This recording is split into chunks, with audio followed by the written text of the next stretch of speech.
Dhanbad Chandrapura rail line को अगर खतरा है तो इस खतरे को समाप्त करने की जिम्मेवारी डीजीएमएस और बीसीसीएल प्रबंधन की है, भारत सरकार की है या राज्य सरकार की है, सबकी सामूहिक जिम्मेवारी है। 5 लाख रुपए में वो मशीन, मात्र 3 मशीन लगाना है, एक बांसजोड़ा में, एक सोनारडी में और तीसरा अंगार पथरा में।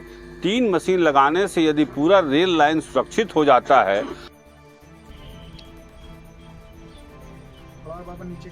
समाचारों से यह जानकारी मिलती रहती है कि धनबाद चंद्रपुरा रेल लाइन को खतरा है और ये अक्सर ये कभी डीजीएमएस, कभी रेल, कभी बीसीसीएल, इससे लगता है कि क्या स्थिति है, यही देखने के लिए आज हम लोग आए यहाँ।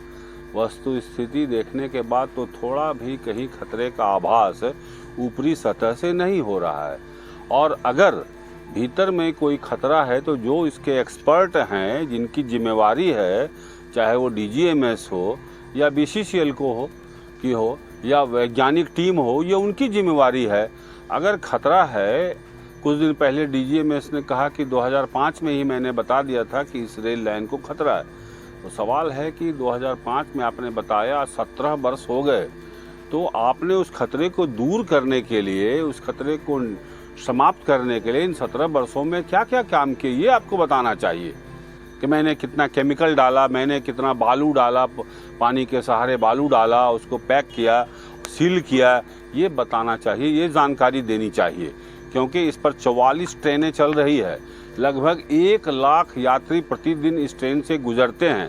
अभी अभी कलकत्ता अहमदाबाद एक्सप्रेस ट्रेन गुजरी है, क्या शान से वो ट्रेन गुजरी, लंबी ट्रेन थी, लंबी दूरी की ट्रेन है और स्पीड में गुजरी, कहीं कोई खतरा नहीं है। लेकिन बयानों से ऐसा लगता है कि बहुत खतरनाक स्थिति है। बांसजोड़ा, अंगार पथरा और सोनारडी, यह 3 जगह का बार बार जिक्र होता है, लेकिन वास्तविकता इसकी विपरीत है। और मेरा यह कहना है, अगर खतरा है तो इस खतरे को समाप्त करने की जिम्मेवारी डीजीएमएस और बीसीसीएल प्रबंधन की है, भारत सरकार की है या राज्य सरकार की है, सबकी सामूहिक जिम्मेवारी है। तो फिर ये उपाय क्यों नहीं किए जा रहे हैं कि हम इसको सुरक्षित डिक्लेयर कर सकें, बता सकें कि कोई खतरा नहीं है। यह उनको अविलंब करना चाहिए, वरना लोगों को डराना बंद करें, राहगीरों को डराना बंद करें, रेल यात्री को डराना बंद करें। आज भी रेल किनारे लाखों परिवार यहाँ से चंद्रपुरा तक रहते हैं। वो जान जोखिम में डाल के तो नहीं रह रहे हैं, वो सुरक्षित महसूस करते हैं तब रहते हैं। इसीलिए उनको सुरक्षात्मक उपाय अपनाना चाहिए। रियल टाइम मॉनिटरिंग सिस्टम जो बांसजोड़ा में पहले इंस्टॉल किया गया था, जिससे धरती की कोई भी भूगर्भ हलचल उस मशीन के द्वारा ऊपर सतही स्तर पर जानकारी मिलती थी, सायरन बजता था और पता चल जाता था कोई खतरा है। 1 सेंटीमीटर भी जमीन हलचल होने से वह बाहर इंगित करता था। उसको पुनः लगाया जाए और उससे ग्राफिक सिस्टम से प्रतिदिन उससे रिपोर्ट आता है कि अंदर की क्या स्थिति है। मात्र 5 लाख रुपए कीमत है उस मशीन के।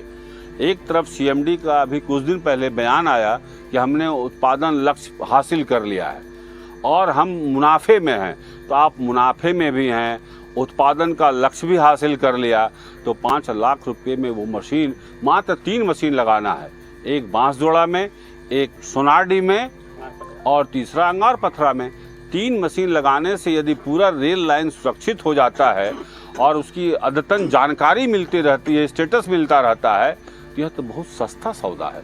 क्योंकि हम प्रतिदिन लाखों का राजस्व देते हैं।